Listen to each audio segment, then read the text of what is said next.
লাল পাহাড়ের দেশে যা। মূলত শীতের ডেস্টিনেশন হলেও গরমেও ঘাটশিলা ভারী সুন্দর। মনোরম সবুজ পথের শেষে ধারাগিরি জলপ্রপাত কিংবা শান্ত স্নিগ্ধ বুরুডি ড্যাম মন ভালো করে দেয়, লিখছেন মৌমিতা ঘোষ। গরমের ছুটি যেই পড়ে বাঙালির মনে ঢং ঢং করে ছুটির ঘণ্টা বেজে ওঠে। সকলে ছুটতে চায় পাহাড়ে। এই প্রচণ্ড হুড়োহুড়ির ভিড়ে যারা আমার মতো পিছিয়ে যান তাদের কপালে জোটে বাড়ির লোকের ভারাক্রান্ত মুখ। সত্যি, গরমের ছুটিতে কি ঘরে বসে থাকা যায়? উপায় তো খুঁজে নিতেই হবে। ঠান্ডা না হলে গরমের দেশই হোক না হয়, তবু বেড়াতে যেতে হবে। হাতে মুখে মেখে নিতে হবে প্রকৃতির অকৃত্রিম ভালোবাসা। ঠিক করা হলো যাব বিভূতিভূষণ বন্দ্যোপাধ্যায়ের দেশ ঘাটশিলা।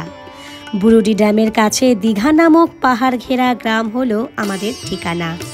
যাত্রা শুরু হলো ঘাটশিলার উদ্দেশ্যে। সকালবেলা স্টিল এক্সপ্রেসে চেপে 4 ঘন্টার মধ্যে পৌঁছে গেলাম ঘাটশিলা। তারপর গাড়ি করে সোজা দীঘা গ্রাম। আদিবাসী অধ্যুষিত এই গ্রাম, চোখ ধাঁধানো তার সৌন্দর্য।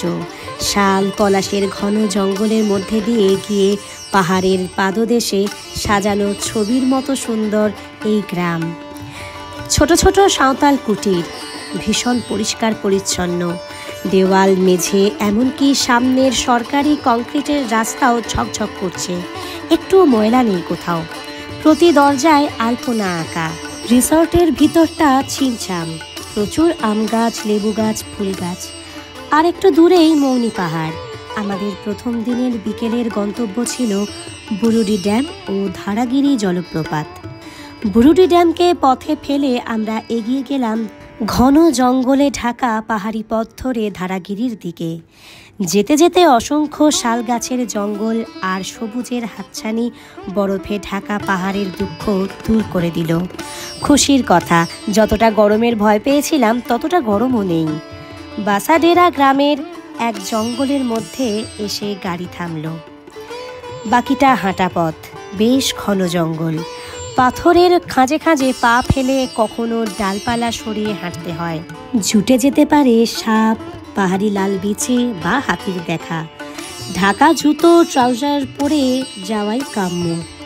ধারাগিরি প্রপাতে জল এখন বেশ কম, কিন্তু পাহাড়ে ঘেরা এই প্রপাতে পৌঁছতে গেলে যে মনোরম সবুজ পথ পেরোতে হয় তাতে ধারাগিরিকে 100-এ 100 দেওয়াই যায়। এখানে এক পাহাড়ি দেবীর পুজো হয়। ধারাগিরির দুর্গমতাকে পেরিয়ে গাড়ি এবার বুরুডিমুখী। পাহাড়ের কোলে এক উদাসীন শান্ত লেক বুরুডি। বোটিংয়ের ব্যবস্থা আছে। সকলে মিলে বোটিংয়ের আনন্দে মাতলাম। সঙ্গের বাচ্চারা মহা খুশি। সারাদিন হৈহুল্লোড়ের পর চারদিক পাহাড়ে ঘেরা নির্জনতার মধ্যে কাকচক্ষু জলের উপর ধীরে ধীরে সূর্যাস্ত নেমে এলো। ঝুপ করে ওপারের পাহাড়ে নেমে এলো অন্ধকার। বুরুডি লেকও নির্জন হয়ে এলো। আমরা তখনও রয়েছি লেকের ধারে। কি করব ভাবতে ভাবতেই প্রায়ান্ধকার দোকানে বসে চা খেলাম, টুকটাক গল্প করলাম। লেকের ধারে ঠান্ডা বাতাসে মন ভালো হয়ে গেল। আরও কিছুক্ষণ থাকার ইচ্ছে থাকলেও ড্রাইভার তাড়া লাগানোয় উঠতেই হলো। পরের দিন সকালে আমাদের গন্তব্যের লিস্ট বেশ লম্বা। ঘুরে দেখব বিভূতিভূষণের বাড়ি, গালুডি ব্যারেজ, সুবর্ণরেখা নদীর ধার, হিন্দুস্তান কপার লিমিটেড কারখানা, দহিজোড়ার রুক্মিণী দেবীর মন্দির। প্রথমে গালুডির দিকে গাড়ি ছুটল। গরম বেশ বেশি। গাড়িতে সর্বোচ্চ মাত্রায় এসি চালিয়ে যাত্রা শুরু করা হলো। গালুডি পৌঁছে মন ভালো হয়ে গেল। চতুর্দিকে মালভূমির ঢেউ খেলানো ভূমিতট। একটা টিলা সবুজ হয়ে নেমে এসেছে আর এক টিলায়। দেখে মনে হয় যেন ঝুলন সাজানো রয়েছে। পৌঁছলাম গালুডি ব্যারেজ, বিশাল ব্রিজ। নিচে বয়ে চলেছে ক্ষীণ কায়া সুবর্ণরেখা। গরম বেশ দাপট দেখাচ্ছে, ফলে খুব বেশিক্ষণ থাকা গেল না। চললাম ফুলডুংরি পাহাড়।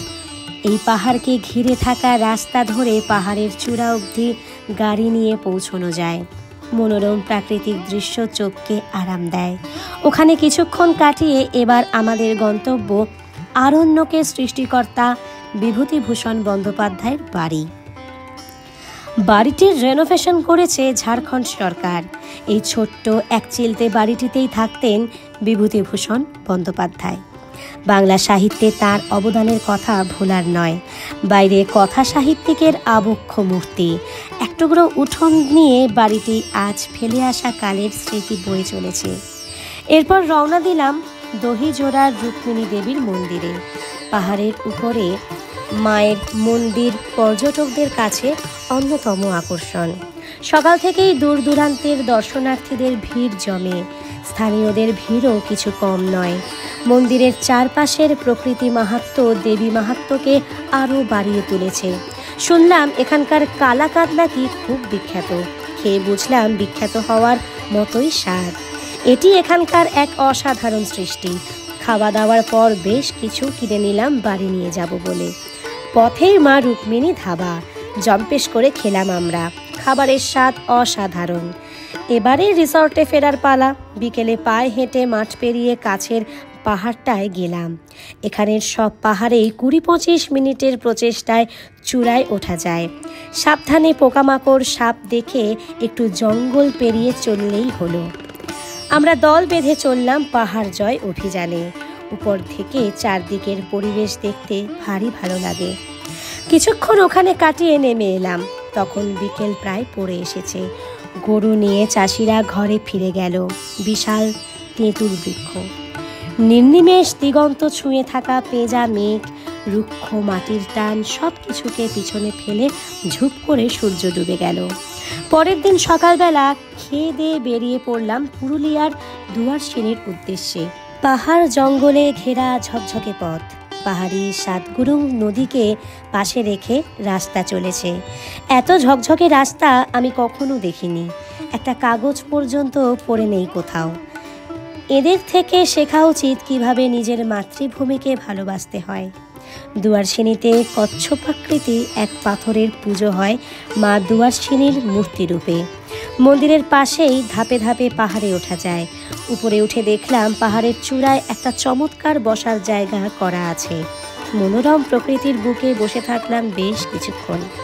পাহাড়ের নিচেই তীরে নদী। আমরা দল বেঁধে নিচে নেমে গেলাম নদীর ধারে। অতি মনোরম দৃশ্য। নদীর কাছে হইহুল্লোড় চলল বেশ কিছুক্ষণ। স্থানীয়দের কাছে জানলাম শনিবার হাট বসে দুয়ারসিনিতে। বিকেলবেলা ঘুরে বেড়ালাম সাঁওতাল গ্রামে। এবার আমাদের ফেরার পালা। ফিরে আসছিলাম যখন পাহাড়, নদী, ছায়া ঘেরা গ্রাম যেন নিঃশব্দে কেঁদে বলছিল, যেতে নাহি দিব। এইবার কটা ইনফরমেশন দিই। বেশ কয়েকটি হোটেলের নিজস্ব খাওয়া দাওয়ার ব্যবস্থা নেই, তাই ফোন করে নিশ্চিত হয়ে নেবেন। কোনো রিসর্ট থেকে অতিরিক্ত টাকার বিনিময়ে পর্যটকদের জন্য আদিবাসী নৃত্য, গরুর গাড়ি, বনফায়ার ইত্যাদির ব্যবস্থা করে দেয়। হাতে সময় থাকলে ধলভূমগড়, চিল্কিগড়, ঝাড়গ্রাম ঘুরে নিতে পারেন। কিভাবে যাবেন? হাওড়া থেকে স্টিল এক্সপ্রেস রাঁচি ইন্টারসিটিতে ঘাটশিলা পৌঁছে যান। কলকাতা থেকে গাড়ি ঠিক করেও ঘাটশিলা যাওয়া যায়। সাইট সিইংয়ের জন্য গাড়ি ভাড়া করে নিন। এবার বলি কোথায় থাকবেন। রিসর্ট আরণ্যক, ডাবল বেডের ভাড়া 1800 টাকা থেকে শুরু। বিভূতি বিহার ঘাটশিলা, ডাবল বেডের ভাড়া 800 টাকা থেকে শুরু। প্রত্যেকটা হোটেলের কন্ট্যাক্ট নাম্বার স্ক্রিন এবং ডেসক্রিপশন বক্সে দেওয়া থাকবে। তবে হোটেলের ভাড়া পরিবর্তন সাপেক্ষ, সরাসরি যোগাযোগ করাই বাঞ্ছনীয়। Life on the road. আজকের ভিডিওটা এখানেই শেষ করলাম। পরবর্তী ভিডিওর নোটিফিকেশান পেতে আমার চ্যানেল ট্যুরিজম ডায়েরি অবশ্যই সাবস্ক্রাইব করে বেল আইকনটি প্রেস করে রাখুন। আর ভিডিওটি ভালো লেগে থাকলে একটা লাইক দিয়ে শেয়ার করতে ভুলবেন না। ততক্ষণের জন্য টাটা।